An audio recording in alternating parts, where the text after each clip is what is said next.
Danley Prison, Honduras. Home to over 700 inmates, many of them serving time for murder and for rape. With 3 times more prisoners than it was built for and not enough funding, the authorities have decided on a risky approach. They've armed the toughest prisoners with weapons and given them the power to police themselves. I'm Paul Connolly, and for the first time on television, I'm going behind bars in Danley Prison to live like an inmate. They're taking a very serious interest in me. I want to find out how this potentially explosive system works. At any second, something could boil over. In a world where criminals enforce the rules. And I definitely feel very, very much out of my comfort zone.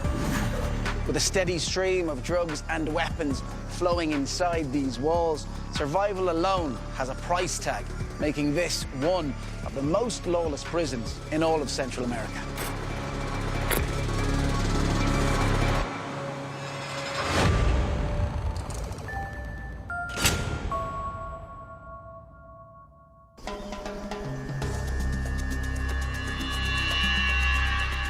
Honduras, the murder capital of the world. Over 400 people are killed here every month. Many victims of a vicious turf war between drug traffickers running cocaine from South America to the US. But now the military is fighting back, taking gangs off the streets and filling the prisons with some of the country's most dangerous criminals.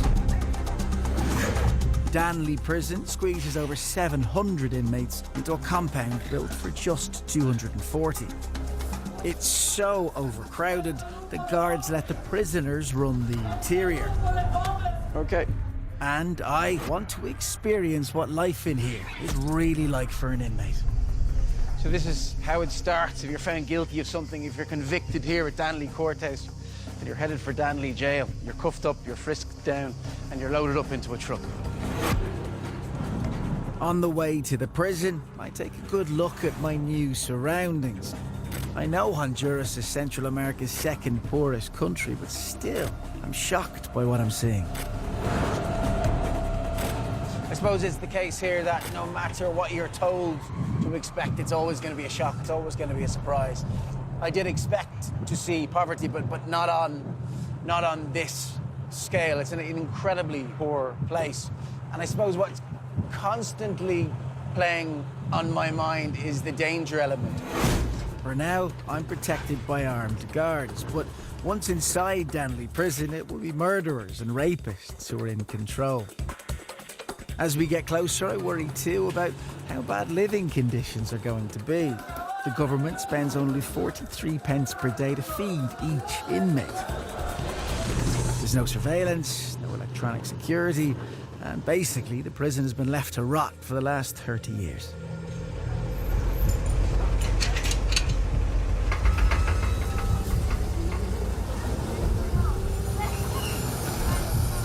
But first impressions are that, none of what's in here is what I'd imagined. It's so strange and so unfamiliar and so bizarre to me. I mean, there were, on the outside when we were coming in, there were kids walking past the gates going to school. There were chickens, and then in very sort of stark contrast, you see police everywhere. You see serious firepower. And, even stranger is it's against this incredibly lush tropical background. It's like a prison in Jurassic Park. Most of the convicts in Danley are imprisoned in a compound surrounded by 5-metre walls. And in here, the prisoners are in charge. Locked inside the Bartolinas, a maze of cramped, overcrowded cells. Outside is where the guards patrol and where they live. It's also where my time as an inmate kicks off. ¿Cuál es su nombre? It's Paul Connolly. Primera vez que cae preso. Yes, I've never been in jail before. Before I can go inside, the guards check that I'm not bringing in anything illegal. So what is it that you're looking for? Que no traigan golpe, puede traer droga en unos boxers o algo. Ahora You finished it? Go back again? Okay. All right. Even though I'm being stripped down, this still feels like a fairly lax search. There's not the most thorough search as if you did want to smuggle something in. I suppose in the cavity that shall remain nameless.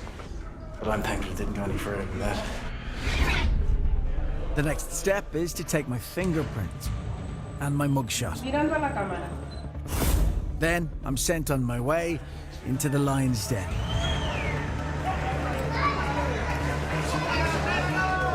Just looking inside, they're taking a very serious interest in me. It's here, in this holding cell, that I say goodbye to the guards as they lock themselves out. Once I set foot inside the prisoner's compound, then all bets are off. I'll have to play by the prisoner's rules, enforced by convicts known as coordinators, and their godfather-like leader, Neri Calero. So I'm waiting for this guy they call Nari, who's the general coordinator. He is a convicted murderer. I don't know, if I'm going to be targeted for being a Westerner, for being a newbie, for being fresh meat in here. And I definitely feel very, very much out of my comfort zone at this second.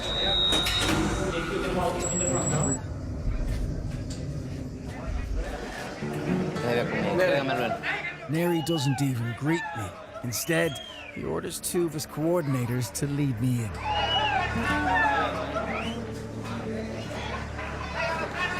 Dentro ahí, yo he revisado. In here? So I need to take off my clothes? And it turns out Neri's boys don't trust the thoroughness of the guard's strip search. Yeah, I get it. So do I have to take off everything? Why? Por la seguridad ahí registramos todo lo que él puede traer. Cualquier cosa que trae. Fuck's sake. This search feels a hell of a lot more intimidating. And you do this to every inmate that comes in here, every single one. These guys want me to know that they're in charge. That's gonna be one out of an introduction, isn't it? My name's Paul Connolly, and I'm on a mission to find out how one of the toughest lockups in Central America works. Danley Prison in Honduras. I'm now inside the very heart of the jail, in an area known as the Bartolinas.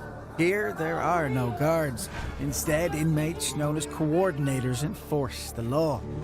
I've only been here half an hour, but already some of my crew has seen knives, even guns. I am properly nervous. But now, I'm about to come face to face with the man in charge of all the prisoners, a murderer called Neri Calero. What crime did you commit? Robbery. Robbery? All right. Go down so that I can explain. Neri forces me to kneel before him. It's like I'm giving allegiance to a king. Aquí, todos estos muchachos que mira con leños en la All these guys with buttons on their waists or hands are part of the prison security and are also inmates. You have to respect them. If they tell you to do something, you have to do it the way they tell you to. Because they only maintain order inside so that nothing happens to you. If all of a sudden someone wants to hurt you, they are the ones who will protect your life. para que tú no pierdas tu vida. Si tú traes dinero, If you have money on you, you can buy one of these beds. These are for sale. If there is an available bed, of course. If there are none, you will sleep on the floor. comprar y poderte dormir ahí. And you sell them here. Correctamente. That's right. Only the bed without a mattress will cost you $135 here. That was a baptism of fire. I am totally and utterly out of my depth here. We were told in no uncertain terms that whilst the guards and the coordinators would do everything in their power to protect us, our protection wasn't guaranteed. And there is this undercurrent. There's a latent tension in here that just makes you feel that any second something could boil over and there could be trouble. And while I'm trying to keep a poker face, it is making me nervous. Now it's time to check out the cell Neri has assigned me to. So I'm on the way to my cell number 25. And I'm already attracting a hell of a lot of attention here.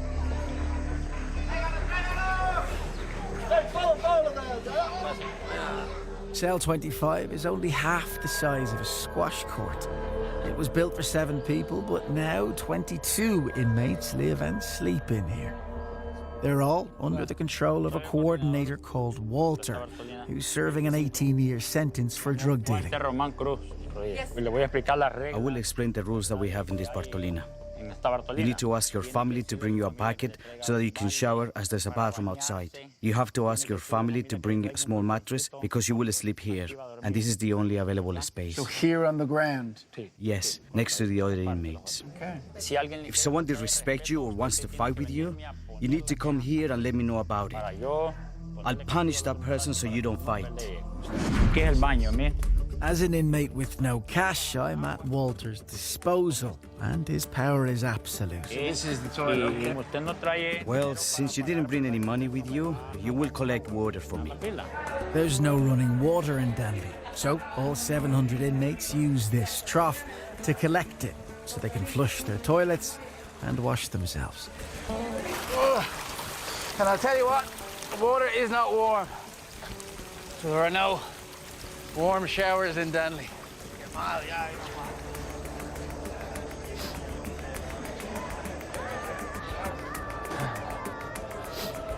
Just put it in there.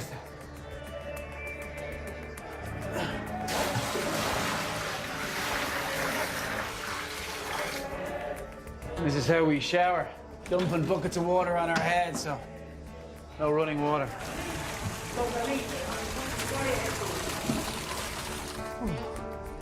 Don't know why I'm bothering with the gym membership. Do this every day, be as fit as a fiddle.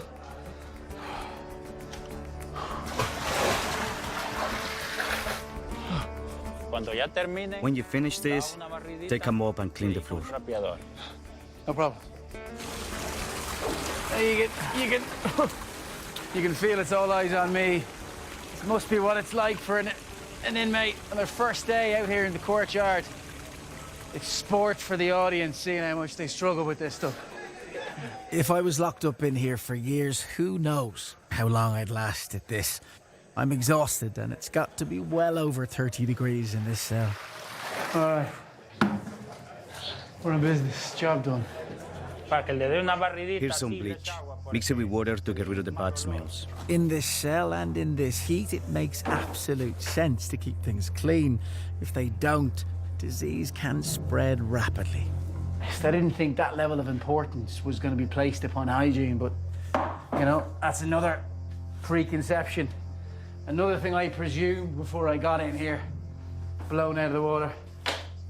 So, Walter, if I have no money in here, and I'm here for 8 years, I have to do this for 8 years. Is that how it works? Yes, you work for 8 years.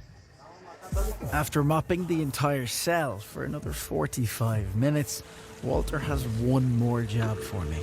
So I've got to take this. This is tissues from people going to the toilet. Because you can't flush the toilet. You know what's on it. Okay? Yes, put it in the container. Okay. Jesus. Okay, fucking hell. I ain't picking that up, I'll tell you. Oi, there are some tissues down there. Pick them up.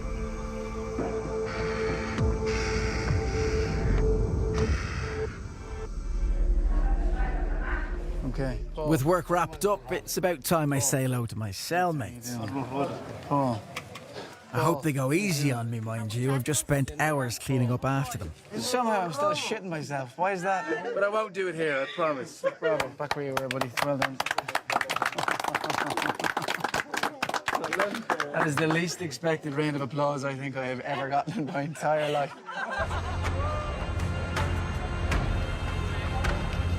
It's hard to understand how this place operates at all, with plumbing that's positively medieval and no running water. Their food situation, though, is even worse. Inmates eat whatever they can find, even rats. But today we're lucky. There's been a donation of fresh vegetables, hopefully enough to feed all 700 inmates. So I'm going to go help head chef Ventura and his crew make lunch. Down here? Yes. Lunch. What do we have for lunch around here? What kind of things? Vamos a comer pollo a mediodía. We are going to eat spicy chicken, salad with tomatoes, carrots. Ensalada. With the microwave and hobs clearly broken, Chef Ventura's team have got their work cut out here, making 3 meals every day and cooking with only the most basic of equipment. So this is your kitchen. This is it. Yes, this is the kitchen. And it's breakfast, lunch, and dinner. Yes, that's correct. That's incredible. So in those 3 big pots, that's where the food comes from every day. Yes, that's what we use. You play a bit of... Ventura is coming to the end of his 15-year sentence. So what was the crime you committed in the first place that put you in here, Ventura? Por homicidio. Murder. And what were the circumstances of the murder? What happened? O sea que él me buscó. This guy wanted to harm me, so in order to defend myself, I did it. Lo que hice. And was it just a flashpoint, sort of one moment of anger and you couldn't control yourself? Is that what happened? Es que él se me balanzó 3 He veces. jumped on me 3 times, attacking me. I told him not to fight with me, but he gave me no choice. I had to take action. De él, entonces tuve que accionar. It's telling how many murderers claim they killed in self-defense. And how did it happen? Was it a fight? Was it a knife fight? Was it a gunfight? Con machete. It was with a machete. I cut him with a machete. So I'm chopping up vegetables with a man that killed another man with a machete. Yeah. I'm just going to take a step back. Is that No, it? no, no, estamos todos. No. It is nothing to worry about. We only have nice thoughts here. Be cool. Pass me another cucumber, please. So when you think back to the murder, do you regret it, or do you think you'd do the same thing today, Ventura? No, me arrepiento. No, I regret it, because I do not wish prison on even my greatest enemy. Y no le deseo ni al más enemigo que esté en este lugar. So can you introduce me to the guys that you have working with you today? He is Merlin. Merlin is 19 years old. He lives in a cell where the guards put prisoners who need to be kept isolated from the main population for their own safety. This is cell 33, and most of its occupants are ex-gang members or sex offenders. So Merlin, what brought you here? What did you do to land yourself in cell number 33? Vengo por I'm here for murder. asesinato. So what happened? La doña a mí me acusaba por This lady accused me of stealing her money, but it wasn't me. It was someone else, so then I decided to come in and kill her. How did you kill her, Merlin? I killed her with a machete. I'm ashamed of it. In that moment, I was drunk and I just had killing her in my mind, so I just did it. So what happened afterwards? Did you hand yourself in? I gave myself in as the police came looking for me at my house. And the woman you killed, did you know her? Yes, she was my aunt, my mother's sister. She lived nearby. When you first hit her with the machete, did she die straight away, Merlin, or did it take her time to die? She died quickly. After I attacked her, she died quickly. Will your mother welcome you back into the family even though you killed her sister? Yes, I'm her favorite son, and she says she will take me back. If Merlin really is her favourite son, God knows what the others are like. He talked so casually about his crime. But then Honduras is the murder capital of the world. What a tragedy for his family, and an unforgettable experience for me. So that most definitely is not something that I'm going to be doing every day of my life, is it? Preparing and chopping vegetables with 2 blokes that have killed people with machetes, and that's the reason that they're in here. I suppose it brings to mind, again, the fact that Danley is so incredible and so absolutely unique, and that it is, for all intents and purposes, a village with all the working parts. Just happens to be the case that a lot of the people here are murderers and rapists. I don't think it would take long for me to fall to pieces in here, surrounded by unpredictable, violent criminals. So, I want to find out if the coordinators really do protect us inmates. Wilmer, Hi, nice to meet you. how's it going? Are you well? I'm doing okay. Are these pictures of your children? This picture of my children. This is my Bible where it keeps me, going every Keeps day, you sane. Yes. Wilmer, how many people are in this Bartolina? 19, and this is a small place. 2 of them sleep underneath my bunk. Underneath here? Yeah, they put the mattress inside and they sleep in there. And do you know what crimes everyone in here has committed? Yeah, the majority of them, they are here for murder, rape, extortion, and really scared. I won't do that time. Wilmer claims to be a low-level criminal, but he was slapped with an 18-year sentence for nicking a car whilst high. In Danley, he's always feared for his safety. Yeah, I've never been with these kind of people like that, and in a place where you don't, like you see, you don't have a security for real. Yeah. And if anybody can want to hurt you. Are the coordinators sorting that element out for you? Are they the ones that are keeping watch over you? You are in your own in here. You know what I mean? So the best thing is be quiet. You can see anything, you don't see nothing. You can hear anything, you don't hear nothing. Don't be a snitch. Don't be a snitch inside prison. And also trying to respect those people that have the control inside here. The guard, they don't control in here, for real. Who controls here are the inmates.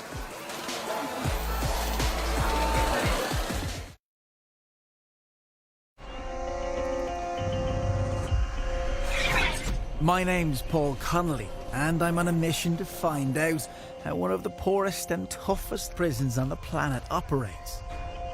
The situation here is so desperate that Danley is run by the inmates themselves. As determined or keen as the guards here are to assume, to take back control, they've no choice. They simply can't. And, depending on your opinion, depending on how you look at it, the government here either can't or won't invest the kind of cash that's needed to effect real change. And until that happens, it's the baton-wielding prisoners making the rules.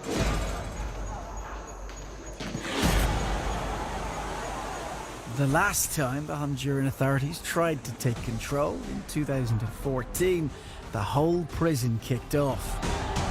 As seen here in footage filmed by an inmate, prisoners went berserk.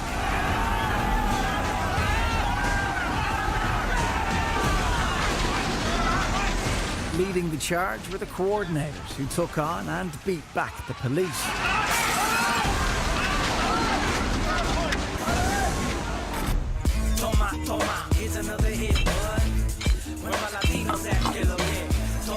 One of the riot's ringleaders was Henry. 3 years into a 9-year stretch, having been nicked in a stolen car with an illegal gun. He is one of the prison elite, a coordinator and a bodybuilder who runs the prison gym.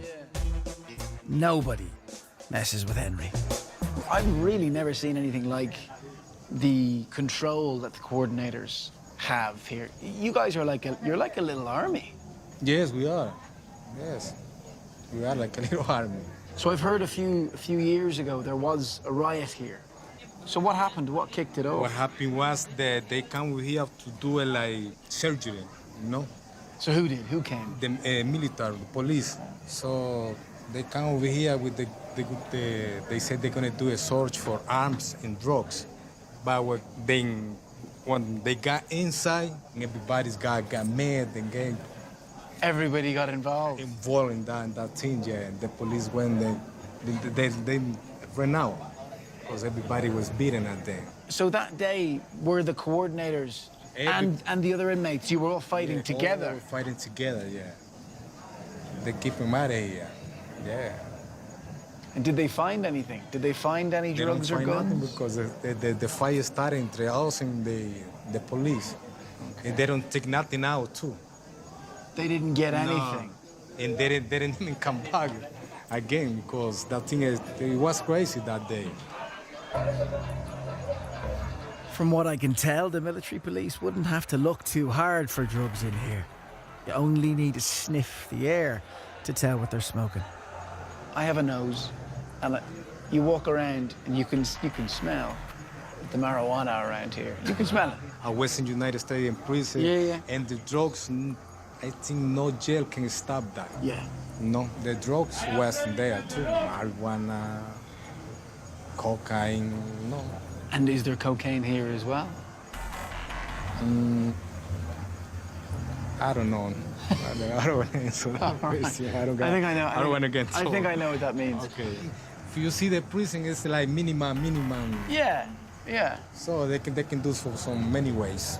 Throw it over the wall. That's right. Yeah. All right. Thanks for looking after me. All right. See ya. What's extraordinary about this place is there's only the flimsiest of barriers between the inmates and the outside world. No wonder the jail is full of drugs. It makes for an extremely unstable situation. One potential flashpoint is the hostility that surrounds cell 27, the most hellish in all of Danley. In here, prisoners serve time for what's referred to as special rape. Mostly paedophiles or violent sex offenders, they're despised by the other inmates and are kept isolated. For my safety, I'm not allowed to go inside cell 27, but I am allowed to talk to Byron. Hey, how's it going? How are you? So we can talk to you, is that okay? So what's it like in here? How difficult is it in here? No, I don't like it staying here, man. That's not good. Yeah? Yeah, that's fucked up. So how long have you been in here? 2 years and 2 months. Okay. How long left have you got to serve? 10 years, man. 10 more years? Yeah. All right. Yes, So- but okay, on the other side, I got a problem. Okay. For the people, you know, I can kill you, this motherfucker, police, you know. I'm talking about shit. Are there weapons in here, Byron? Do people have knives? Yeah. Seriously? Do you sometimes fight in here? Yeah. Every time. Every day. Every day. Todos los días, you know. It's una bond time, you know. Truly the stuff of nightmares in there. With so many dangerous criminals in such overcrowded conditions, this is one seriously volatile environment. I want to find out how the guards cope with the stress, day in and day out. Ask him how much he wants to bet on the game. How much is the bet? As much as you're able to lose, whatever. Here, you go first. Lieutenant Vallejo has been on the job for more than a decade. He's one of only 15 guards on duty, looking after over 700 inmates. Just personally, do those numbers keep you on edge a little bit, knowing that how outnumbered you are? Sí, es bien difícil. Yes, it's difficult. Nosotros tenemos un lema que We have a saying that the guard does not sleep, no duerme, sino que but merely rests the eyes. descansa la vista. Eyes closed, but ears Ojos open. cerrados y oídos abiertos. Nos preocupamos mucho It's worrying, porque se nos but there puede could be a dar mass escape, una fuga masiva. or if there's a riot, Porque en un anything motín might happen. uno espera de todo. How do you let it be known to the coordinators inside that whilst there are more of them, you're the ones that are still in charge? Ellos a lo que más le temen es a que The one thing they really fear is a report we might make that will ruin their file or take away a privilege. algún beneficio, algún derecho. Y eso This might mean not having a benefit or leaving early or when they go out on parole. a las calles. So they know we are the authority, not them. Nosotros, no ellos. Vallejo seems confident that the guards have the edge, but whilst they hold the keys, on the inside it's the prisoners who hold the power. So if the money was there, Vallejo, do you think that this prison would work better if it was only guards in control? La combinación The combination works better Why? porque because the prisoners who work with us are well connected. We are better positioned to know about the problems and things we don't have access to, like a secret plan or something. It works better for them and for us. como para nosotros los policías. For the general coordinators, can you, though, 100% trust them to do the right thing all of the time? No se We don't confía trust en- them 100%. No? Vallejo's safety and that of his guards relies on communication and building trust with the inmates. But it only takes one prisoner, a single rogue element, to attack a guard or try to escape. And the most likely time for this to happen is at night. Vallejo offers to take our infrared camera into the Bartolinas with him, when only 3 guards lock up all 700 inmates.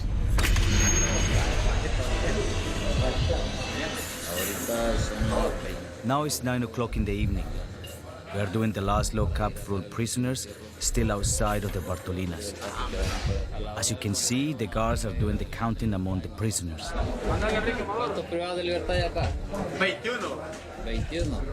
It takes some guts to do this job, and the key to doing it well seems to be a softly approach. There is not a threat of prisoners attacking us as long as we keep things peaceful.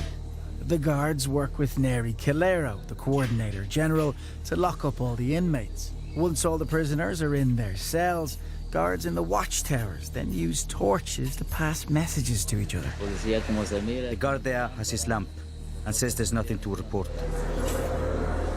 The last job is when Lieutenant Vallejo locks up Neri himself. This is the Bartolina where the general coordinator lives. He sleeps in the upper section.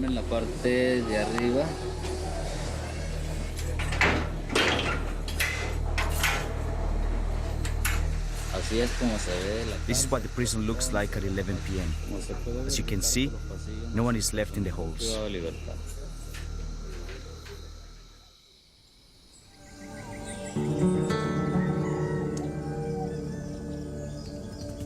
The next morning, it's Saturday, and that means family day. Prisoners are allowed up to 3 visits a week. Wives and girlfriends can even stay overnight in the cells. The guards allow this much access to reduce tension and to keep the prisoners in line. Wilmer, the car thief who I met earlier, is hoping his other half shows up. So your wife is due around now? Yeah, she comes on Wednesday, Saturday, and Sunday, the 3 days that we got visiting here in prison. All 3? Yeah, all the 3 days she comes over here. She brings the kids only once a week, but she comes the 3 days a week. Do you ever worry that the kids are here when there's, murderers and thieves and rapists around here? Do you ever worry about the kids being Yeah, here? of course. I mean, any father would want to worry about that because anything can happen in one, moment. It seems to be sort of an unwritten rule here. You don't mess with women. Yeah. And you don't mess with kids. Yeah, you must respect all the visits, especially kids, right? Yeah. If you do something to somebody else's visit, Yeah. you can end it out even killed or Seriously? yeah. It's that serious? It's that serious. Is it difficult to, you've no privacy, and, you're going to be doing what husbands and wives do. Is it difficult to get used to that, to pulling over the curtain, but knowing that people can listen? You restrain yourself in a lot of things, right? You restrain your emotions. Yeah. You restrain your voice, but it's really hard for her. It's Yeah. kind of humiliated, but we don't have another choice, so it's pretty much what we got, right? So, my wife. Wilmer's wife, Ukraine, has brought him his favorite grub. This is the chicken This soup. is the chicken soup. This is your wife. It's, Me llamo Paul. Se llama Pablo. So, Ukraine, what do you think of this place? What do you ¿Qué think es lo of que tú Danley? piensas de este lugar, esposo? Hay una buena disciplina. There is a good discipline. Todo bien organizado. Everything todo is está very bien organized. And you don't mind bringing the kids here? No. No. It's okay here. Look, the kids and myself can't live without my husband. Tenemos que convivir con mi esposo. So Ukraine, how did you meet Wilmer? ¿Cómo tú me conociste a mí? Oh, there's a story in this. I like that. I like that. What have we got? It's a big story about it. Un hermano de A brother of my friend was arrested and put in the prison. And then she invited her to come to prison to visit her brother. Yeah. And then she met me there. So you met him in prison? In prison, yeah. So you fell for him and fell in love with him? Yeah, for the first time. In It was prison? a love at first sight. So you've never, between the time that you met and now today, you've never been married to Wilmer as a free man. He's always been a Nunca has prisoner. estado casada conmigo como un hombre libre, sino que como un prisionero. Yep, yeah, yep. Is that difficult? Es difícil. Yep. It's difficult. We wish one day be free. It's very difficult.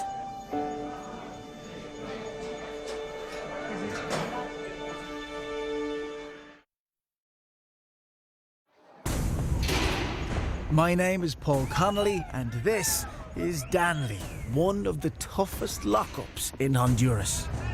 It's like a prison through the looking glass, with criminals ruling the roost. My time here is nearly up, but before I go, I want to know what, if anything, inmates can do to secure early release. In Danley, prisoners are offered rehabilitation, but with money so tight, that means simply reading books from the prison library.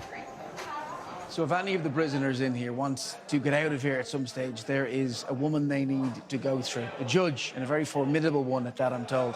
And that's who I'm about to meet. Yadira, me llamo Pablo. How are you? Can I sit down? All right. Her first appointment is Henry Salgado, the bodybuilding coordinator who was caught with a gun in a stolen motor. And it looks like today he's met his match. Okay, Henry. I am going through your file and I am going to inform you about your legal position. You will have completed your sentence on the 12th of December 2021, and you will have the right to parole from the 12th of June next year. But we do have a problem, Henry. I have been going through the library records and I cannot see your name. You have not been coming here to read. So my question is, would you like to enjoy these pre-release benefits? Yes, there must be something wrong. There must be records of the time I have come. There is no record in the book. No signatures of the time you have come here to read. In a prison where the inmates struggle to survive, it is surreal to hear these two arguing over books. I do not know why there is no evidence in your book, but I have a book to read. Dear, can I ask, so have you been reading the books then? Oh, I've been reading some sometimes. But this means that if you do all this, then you could be out next year. Next year, that's right. That's what I'm trying. Yeah. Is the judge right though? Could you be working a little bit harder? You could. All right. Okay. So is Henry an example of what most of the inmates are like, or is he an exception? He is like the majority. There are many in his situation. They want to benefit from something, but they do not abide by the rules. They do not want to abide by them. It's hard to understand why Henry doesn't read more so he can get out sooner. Maybe it's because senior coordinators have a good thing going in here. They have respect, they call the shots, and even have the opportunity to run one of the many small businesses within the compound. So long as top man and convicted murderer Neri Calero allows it. All this around here is the same. They are all cafes, businesses, refrigerators where they sell ice creams and things like that. So this is like a little market? Yes, that's correct. There is a place where you eat. Here is another cafeteria. And are they chosen to open the businesses, or do they just go ahead and do it on their own? Yes, there is just one disciplinary rule in the institution that establishes that to open a business they have to have my support as a coordinator. Do they have to pay you a rent to have the business? Some cafes pay weekly and the eating places pay monthly. With all the rent from these businesses flowing into Neri's pocket, plus the money he charges inmates for beds, he's effectively a landlord to over 700 criminals. Only a very tough man can maintain that power, and I want to find out whether it corrupts him. You know, as the general coordinator, your job has a lot of responsibilities. There's a lot involved in this that takes up a lot of your time. Do you get any payments at all? Do you get anything out of this? Not at all. I don't get absolutely anything. What is more, when it comes to hygiene, as a coordinator, it is often down to me to provide chlorine and all sorts of things like brooms in order to clean the whole central area. The administration doesn't allow me to keep any of that money. In a prison where you have to pay for everything, even a mattress on the ground, if what Neri says is true, this is a remarkable system based almost entirely on trust. But for a corrupt man, it would be easy to keep the cash, and from what I can tell, the guards wouldn't dare intervene. In Danley, Neri is the governor. But with all his influence, I don't quite understand why he doesn't arrange a mass escape. And it turns out I'm not the only one who worries. Prison Director Lieutenant Ponce is on the same page. So I've heard that one of the things that you don't have enough money for are weapons and bullets if something does go wrong. Is that true? Yes, it is true. We don't have the required equipment. We have 60 policemen and half the number of weapons. So do you feel like you've just been ignored by the government? Yes, I completely agree. We don't have classes, churches, kitchens, workshops. Even you can see around here the lack of security we have. Thanks very much. Thanks for having me. Okay. And I hope you let me out. You know what? There's loads of things that immediately come to mind having just spoken to Ponce. You know, he's a good guy. He genuinely cares. He's warm and is definitely in the right job. But what is very obvious, having spoken to him as well, is that he is the skipper of what is a half-sunken ship, and he has no money, no resources or support to try and bail this place out. During my time here, I've met some of the most extraordinary characters. From Henry, the bodybuilding car thief, to Ventura, the knife-wielding killer who cooks for the entire prison. I've seen how a prison functions when normal rules are turned on their head. And, in my opinion, it works because conditions in here aren't all that different to the slums outside.